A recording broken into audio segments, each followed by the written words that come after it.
Death penalty. What a shock on Thursday to learn from the BBC that the Catholic Church has changed its teaching on the death penalty. In paragraph 2266 of the Catechism, we read that the death penalty is justified in very serious cases. The Catechism was published in 1994. 35 years later, on such an important issue, the Church has changed its teaching. Will you accept the change, or do you still believe that in extreme circumstances the death penalty is justified? Consider the plight of good Catholics in those parts of the world where the death penalty obtains, who will have to choose between church and state.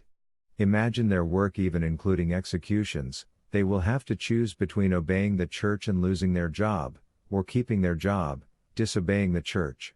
You may not know the name Giovanni Bugatti. He worked for the popes in Rome 1796 to 1864, beginning at the age of 17. He was the Roman executioner, and in those brutal years he carried out 514 death sentences. He hanged, decapitated, quartered and burned victims, adept at using axe or guillotine. He is one of the horrors of the Pope's rule over Rome. The Church certainly approved the death penalty then, and severe penalties for many so-called crimes, like life sentences for writing graffiti. Now the Church has condemned the death penalty. Would you call this a change in teaching or a development of teaching? The Church, like many ruling powers, likes to portray change as development.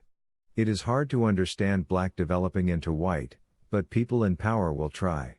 They will even justify it by whatever I say is right, though we can see it is different from what they said yesterday and what may be said tomorrow. Absolutely clear, they say. Ha!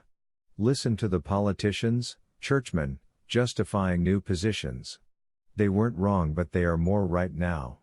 They are like the advertisers who claim new low price, £5. And the old low price was £3.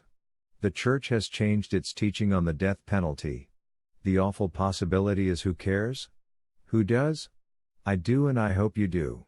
Next stop, nuclear arms. Anyone coming? God bless us with truth. Fr. John, 4th of August 2018. Related link, Fr. John's Parish Newsletters.